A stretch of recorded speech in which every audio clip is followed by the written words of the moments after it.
Hey everyone, Anthony here. This video comes about because I was just looking on Instagram about from someone that I know or whatever, posting a ton of pictures of her child going, like her child in daycare and whatever. One of the captions kind of pissed me off. Here, I'll read it. She said, so happy he comes home exhausted so we can get some rest. It just it makes me feel like parents, they're offloading their kids to daycare to raise their children and to teach them and stuff, when it should really be the parents' job to teach their kids, because no one is going to be more invested in raising a child than the parents themselves. Like, a child is a parent's own flesh and blood and the successor to their genes.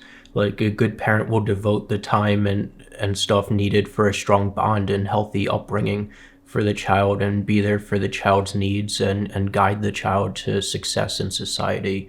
Because, like I said, there's no one more invested. Caregivers, especially ones that are in daycare, and I guess like school teachers and stuff too, they're responsible for so many children, and it's impossible for them to have the time and energy and desire to put any thought into analyzing situations that the child can get involved in and teaching the child how to navigate and handle those situations properly. Caregivers in those situations are more likely to focus on keeping the peace in the group, because it makes their job easier than it is to give them any type of care and support that they actually need. This is also true for parents that punish their kids when their child acts out or and stuff like that, because I see like a parent punishing a child as like, oh, the kid's acting out, I don't like this, you're like messing with my day or whatever, so you're gonna get punished, instead of me actually figuring out what you need and responding to your needs and stuff like that. And children need a healthy bond with their parents to form healthy relationships as adults. Like, I'll talk a little bit now about attachment theory so you can understand this better, but you can also look up the Wikipedia article that I'm reading from. The first one is secure attachment, and what am I doing? The first one is secure attachment, and that's when the child feels that they can rely on their caregiver to attend to their needs of proximity, emotional support, and protection, and it's considered the best attachment style. Scrolling down more in this, in the Wikipedia, it explains more. A toddler who is securely attached to his or her parent or other familiar caregiver. So it can be teachers and daycare providers and stuff like that too, as long as that person has attention to devote to that child. So like I said, a group of children and whatever, it's hard to devote enough attention to a group of, it's hard to devote an individual attention when there's a group of like 10, 20, 30 or more kids. Anyway, a toddler who is securely attached to his or her parent or other familiar caregiver will explore freely when the caregiver is present, typically engages with strangers, is often visibly upset when the caregiver departs, and is generally happy to see the caregiver return. The extent of exploration and of distress are affected, however, by the child's temperamental makeup and by situational factors, as well as by attachment status. A child's attachment is largely influenced by the primary caregiver's sensitivity to their needs. Parents who consistently or almost always respond to their child's needs will create securely attached children. Such children are certain that their parents will be responsive to their needs and communications.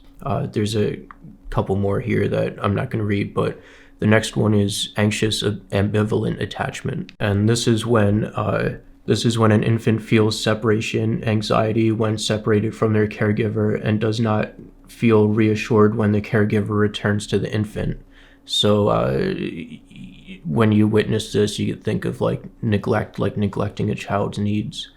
Then in more detail here, anxious ambivalent attachment is also misnamed as restraint attachment. In general, a child with an anxious ambivalent pattern of attachment will typically explore little in the strange situation and is often wary of strangers, even when that parent is present. When a mother departs, the child is often highly distressed. The child is generally ambivalent when the mother returns. The anxious ambivalent strategy is a response to unpredictable, unpredictably responsive caregiving and the displays of anger or helplessness towards the caregiver on reunion can be regarded as a conditional strategy for maintaining the ability of the caregiver to preemptively taking control of the interaction. In a separate website, it says that I was looking up what causes this, and it says, in studying a number of emotionally distant mothers, the researchers found that the mother's lack of response to their infant was at least partly due to their lack of knowledge about how to support others. Some of the mothers lacked empathy, whereas others had failed to develop a sense of closeness and commitment that appear to be crucial factors in motivating caregiving behavior. They also reported a childhood history of negative attachment experiences with rejecting caregivers and role models, which explained why they had a more limited repertoire of caregiving strategies at their disposal. In other words, the mothers in the study were treating their infants much as they had been treated as children, and their babies were now forming an avoidant attachment to them. Interestingly, a recent meta-review of attachment research has provided other evidence for the intergenerational transmission of attachment style. It has also been demonstrated important links between parents' avoidant styles of caregiving and their children's avoidant attachment, especially in older children and adolescents. So the next one would be anxious avoidant attachment, and this is when the infant avoids their parents. This is one of the things that I talked about before, and I'll read part from this article in a second. But if parents are treating their child badly, there's two options, like fight or flight. And sometimes when children are avoidant, they weren't successful at fighting, so then they end up just avoiding and detaching and like staying in their rooms and stuff like that. So an infant with an anxious avoidant pattern of attachment will avoid or ignore the caregiver, showing little emotion when the caregiver departs or returns. An infant will not explore very much regardless of who is there. Infants classified as anxious avoidant represented a puzzle in the early 1970s. They did not exhibit distress or separation and either ignored the caregiver on their return or showed some tendency to approach together, with some tendency to ignore or turn away from the caregiver. Ainsworth and Bell theorized that this is apparently unruffled behavior of the avoidant infant was in fact a mask for distress, a hypothesis later evidenced through studies of the heart rate of avoidant infants.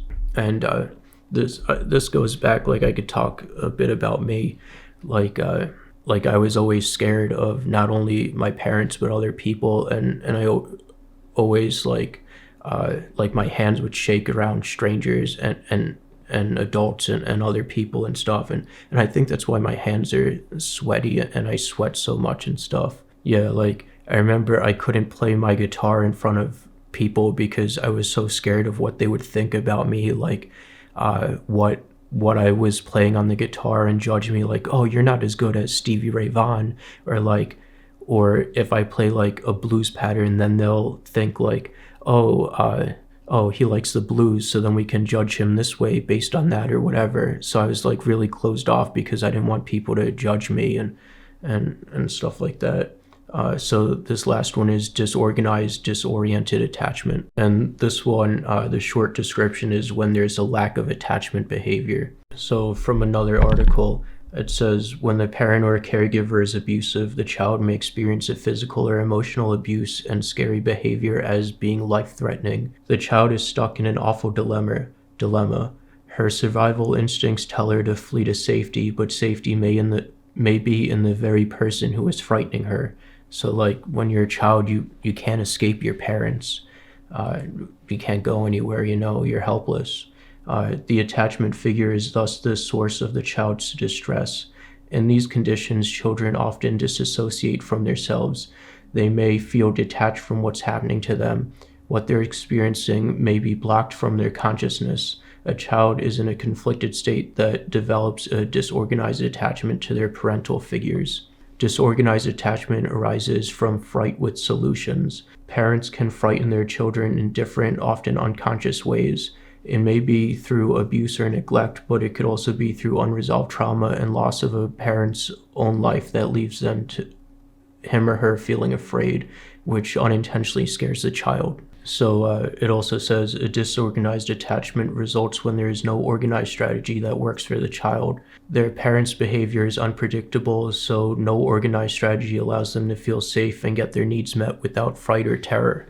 And I guess I could relate this to like one of my own experiences with like victoriaxrave, when she says that she's my friend, and she says that like when I bought a ticket to go to LA to see her, she says that she would hang out with me and whatever, but then her actions contradict what her words say. So then, and I think that this could be like some of the stuff that we see in people with Asperger's could be caused from different attachment styles and what related to their caregivers. A child with disorganized attachment expresses odd behavior towards the parent. For example, first running up to them, then immediately pulling away, perhaps even running away from the parent, curling up in a ball, or hitting the parent. The child's first impulse may be to seek comfort in the parent, but then as they near the parent, they fear to be in the proximity, demonstrating their disorganized adaptation. This is some like really sad stuff. Also, I'm not going to get into it in this video, but there's evidence and studies showing that these attachment styles is what we seek when we look for relationships with other people. We recreate the relationships that we had with our parents in our friends and our partners and stuff like that, because that's what we know growing up. But that's a bit complex, and that's not always the case, you know. But I do think some of this attachment stuff also does relate to people with low self-esteem, because if their parents didn't love them, if their parents didn't care for them and nurture them and provide them a secure attachment, like the sole people who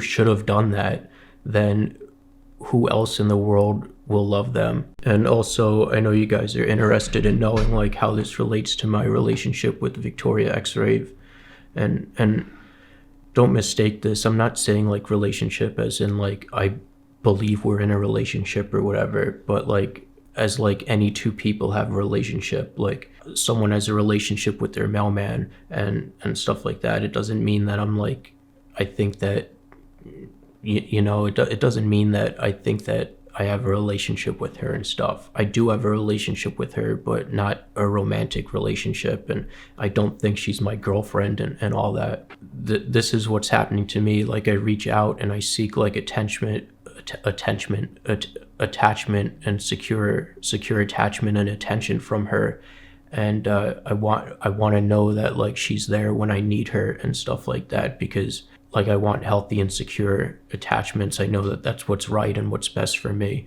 And when she's not there, when she doesn't reply, that's when I get distressed and stressed out and then act out to seek attention and stuff like that. And like in my mind, this is actually an easy problem to solve, because like when I reach out to her and say like, hey, let's talk, like I want to connect, like I miss you and whatever.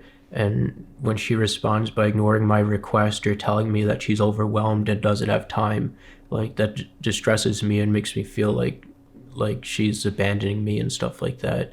And like that signals rejection to me from her, and like she doesn't want to connect with me.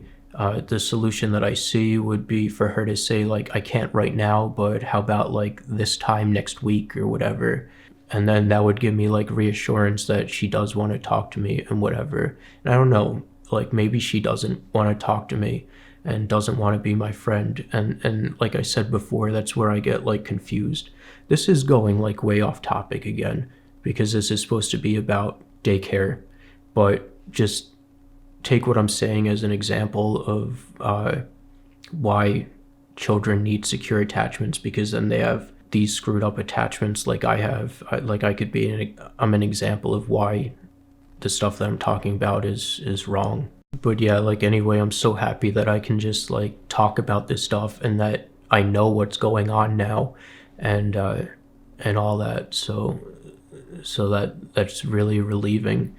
Anyway, like I was saying, yeah, like if she just says like, oh, I can't now, but how about this time next week or whatever, and actually like stick to these things, then I know that she's there and stuff, and then I develop a secure attachment with her.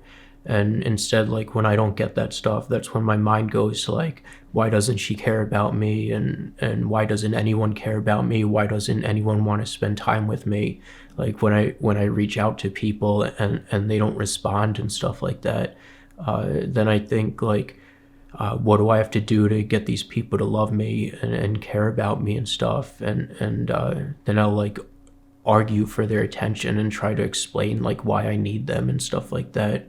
And I was actually thinking today about paying for another Skype call with her just to talk about this stuff and see what we can do, if we could like work out something. And I don't know, like on the other hand, I'm sure that she isn't happy like when I get mad that she's late and whatever. Like she's overwhelmed and she's arguing for her own time and all that and stuff. So maybe I could be like less mad at her, or like not mad, and be like more accepting, and then maybe she'll like want to spend time with me because then she'll feel safer because I'm not getting mad at her and stuff like that. And I know some people will just say like, oh, just do your own thing and let people come to you. But and if Victoria wants you, she'll come around and she'll reach out to you and stuff. But the thing that scares me about that is that I've done that in the past with people that I wanted to be close with, and just like stop talking to them to see if they'll reach out to me and stuff like that, and they never do. So I'm afraid that like then that just like ends the relationship there and ends the connection and attachment. And I'm afraid that that's gonna happen if I just like go off and do whatever. So I don't know, like the only way that it would work out is if somehow I do achieve that secure attachment with her, and ideally like she would have the same with me or whatever, because then like I would be comfortable to go out and do my own thing and not depend on her so much and whatever. Like I do have relationships with people like that in my life. Like my grandmother never calls me or whatever, and I don't get upset and think like, oh, she doesn't love me because she doesn't call me or whatever, because I know that whenever I call her, my grandmother's always there to talk to me for like hours on end, like nonstop. Because of that secure attachment, I can go on and do my own stuff. But yeah, I don't know if I'll ever get that secure attachment with Victoria. Anyway, like back to daycare and like observing your children, how your children interact with other children and stuff like that. Like I've talked about my neighbors that a couple black children or whatever playing basketball outside. I think they're like 8 and 13 or something like that. And I see like the children, the one bigger one, he wants to get good at basketball and stuff, and the smaller one can't compete with him. So the smaller one has to like break the rules and stuff just to be on the same level playing field as him. So then the older one calls him out and says like, oh, that's against the rules, what are you doing, and whatever. But the smaller kid just wants to like be on the same level with his brother and stuff like that. So this is when like the older child has to realize like if he wants to get along with his brother and have a good relationship, he has to like tone down his skill level to be on and wants to play both of them to play within the rules. He has to like tone down his skill level. Because like imagine like if I have like a girlfriend or a daughter or a son or whatever, and I'm like playing basketball with them, like I'm much faster and bigger than them and everything. So like I'm always winning all the time. So then they get frustrated and act out and break the rules and all that. And that also, funnily enough, funnily, I'm thinking about funnels now, but you can also relate that that same behavior to like in society when like the 99% 1% thing, like everyone sees like, oh, the 1% is doing so well and whatever, so then like the 99% like Occupy Wall Street and all that, they have to attack the the the better people, for lack of a better term, to and do like unfair stuff, like arguing and fighting and all that, to bring them down and get on the same playing field and all that. But yeah, like if your child's in school or at daycare or whatever, you're never gonna be there to witness like the problems that your child has in school. Like if your son is like afraid of talking to girls, and well, I guess like ideally he would come to you and ask for help and advice, and like, oh, what did you do to talk to your mom, to talk to mom? What did you do to get a relationship with mom and stuff like that, and figure out that type of stuff. But yeah, like if you don't have a secure attachment with your parents, you can't really ask them. You can't really ask them for help and advice and all that. Anyway, yeah, that's just some of my thoughts on everything. Let me know what you think in the comments below, and take care. Thank you, and goodbye.